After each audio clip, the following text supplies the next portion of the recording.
Assalamualaikum warahmatullahi wabarakatuh. Halo semuanya, jumpa lagi dengan saya Chow Sing Sing, kurator dari Podcast Horror Night Story. Halo, apa kabar semuanya? Semoga kalian semua sehat-sehat ya. Dan seperti biasanya, pada malam hari ini saya kembali dan akan membawakan sebuah kisah mistis untuk kalian semua.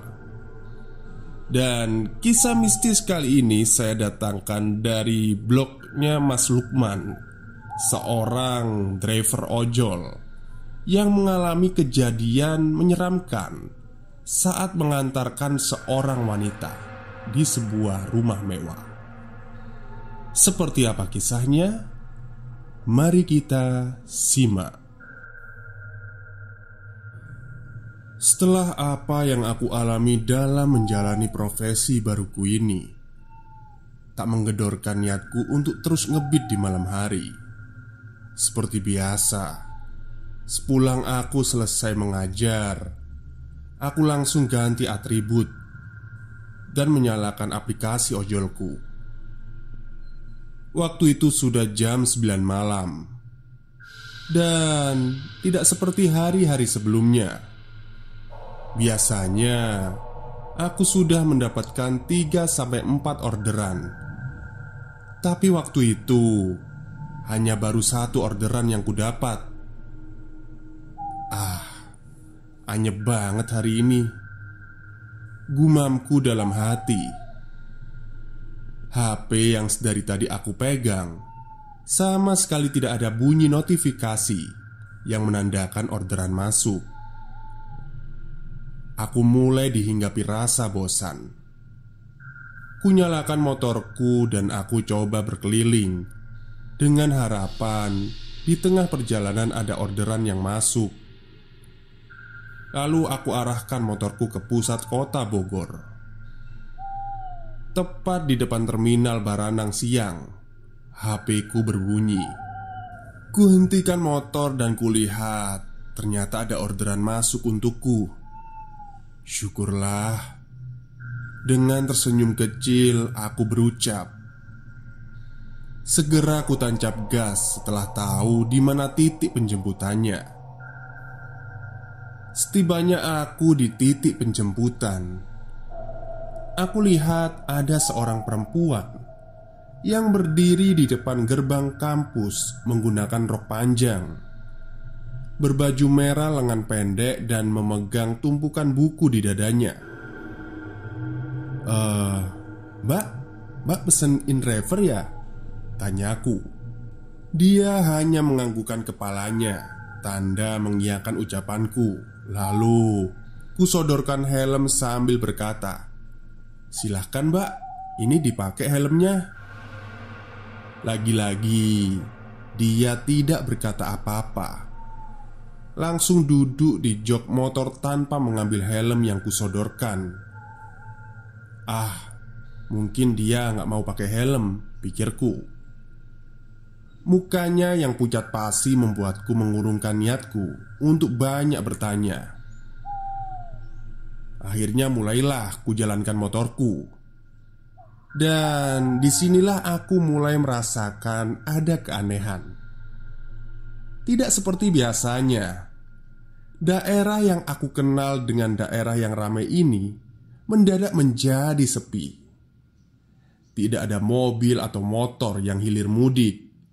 Tidak ada satupun mahasiswa lain yang terlihat, atau bahkan warung-warung sekitar yang biasanya buka sampai tengah malam semuanya tutup.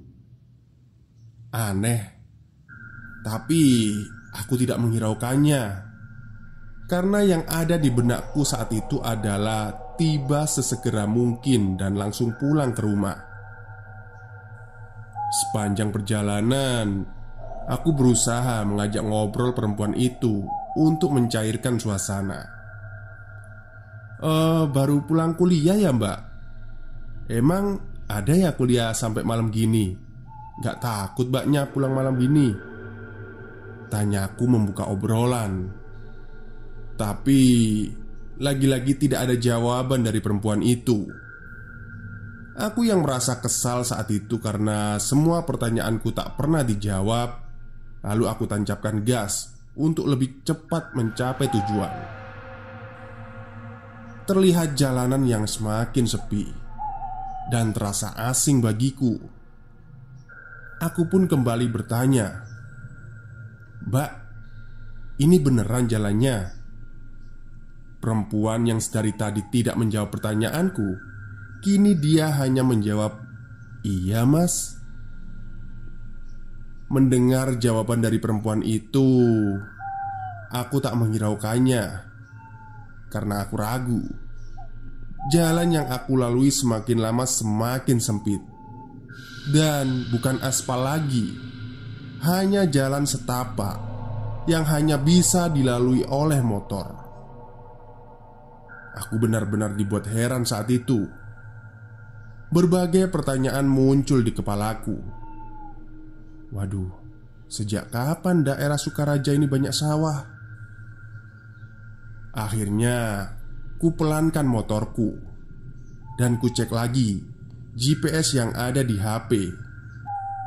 Dan sialnya ternyata GPS ku error, tidak bergerak sama sekali. Perempuan itu seolah-olah mengerti kepanikanku dan kembali berbicara. "Udah di depan kok, Mas. Tuh rumah saya." Aku yang sedari tadi jalan pelan sambil memperhatikan HP tidak sadar bahwa sekitar 100 meter di depanku sudah ada rumah yang begitu mewah. Rumah 2 lantai yang bercat emas dan dikelilingi pagar yang tinggi. Aduh, akhirnya, gumamku dalam hati. Lalu aku menghentikan motorku di depan gerbang rumah itu. Segera aku terima pembayaran dan melihat perempuan itu bergegas masuk ke dalam rumah itu. Aku yang saat itu masih keheranan, tidak lekas buru-buru menyalakan motorku. Aku memperhatikan rumah itu dan sekitarnya. Kok ada ya rumah mewah di tengah-tengah sawah? Sambil bertanya dalam hati, aku masih terus memperhatikan sekitar. Kemudian aku mencium ada bunga melati yang begitu mencolok hidungku. Dan tiba-tiba seluruh badanku merinding. Bulu kuduku berdiri semua. Kemudian tiba-tiba pintu rumah itu terbuka lagi, dan keluarlah seorang laki-laki yang hanya menggunakan celana hitam dan bertelanjang dada. Badannya kurus sekali. Pas aku lihat laki-laki itu, aku kaget. Astagfirullah. Laki-laki itu sama sekali gak ada mukanya. Badannya terlihat berlumuran darah. Darah segar yang masih menetes ke bawah. Laki-laki itu terus berjalan menuju aku yang sedang duduk di atas motor. Sontak, pada saat itu aku langsung menyalakan motor. Tapi anehnya, motorku gak mau nyala saat itu. Aku panik. Aku coba terus menyalakan motorku, tapi tetap saja tidak bisa. Aku yang sudah berkeringat dingin hanya bisa pasrah sambil mendorong-dorong motor dengan mataku yang tertutup. Tak peduli ke arah mana aku mendorong motorku, yang penting aku segera menjauh dari rumah itu. "Hei, mau kemana kau? Sini, mampir ke rumah kami." Suara laki-laki itu berbicara, seolah suaranya begitu dekat denganku.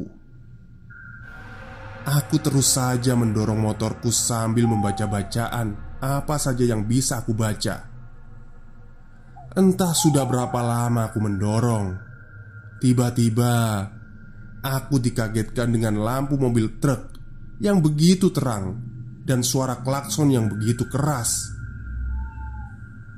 "Weh, kenapa kamu?" ucap supir truk itu setelah menghentikan mobilnya. Sopir dan kernet itu segera menghampiriku yang masih di tengah jalan. "Ada apa, A? Kok ada di tengah jalan?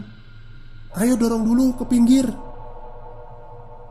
Setelah itu, aku langsung tersadar bahwa aku ada di tengah jalan raya dan hampir saja mati.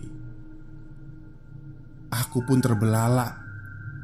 Hamparan sawah dan rumah mewah yang tadi aku lihat ternyata sekarang tidak ada. Kemana itu semua? Lalu akhirnya aku menceritakan kejadian yang aku alami kepada mereka, bahwa aku sudah mengantarkan penumpang ke rumah mewah yang ada di tengah sawah, yang akhirnya aku mengalami kejadian menyeramkan. Supir dan kernet itu hanya bertatapan, seolah mereka tidak percaya apa yang sudah aku alami. Dirasa aku sudah tenang, aku pun pamit untuk segera mengendarai kembali motorku dan bergegas pulang. Supir truk yang melihatku masih dalam keadaan pucat kemudian mengatakan, "Jalannya pelan-pelan aja ya, A. Kita pantau dari belakang. Kalau ada apa-apa kan gampang." Begitu katanya. Waktu itu jam sudah menunjukkan pukul 11 malam. Aku putuskan untuk pulang dan segera aku hampiri bapak supir tersebut dan mengucapkan terima kasih atas bantuannya. Lalu aku pun bergegas pulang meninggalkan truk tersebut. Setibanya di rumah, aku tak menceritakan apapun yang aku alami. Biarlah cerita ini menjadi bagian cerita dari pengalamanku menjadi driver ojol. Salam satu aspal. Oke, sekian kisah mistis yang dialami oleh Mas Lukman yang berprofesi sampingan sebagai driver ojol ya. Jadi sebenarnya memang banyak sih ya kisah-kisah seram yang dialami oleh para driver kita, driver ojol kita itu. Ada yang pernah nganterin di kuburan, ada yang pernah nganterin makanan di rumah kosong. Ya banyak sekali lah. Ya untungnya sih ya, saya punya teman ojol juga, tapi nggak pernah ngalamin seperti itu. Apa sih? Oke, mungkin itu saja cerita pada malam hari ini.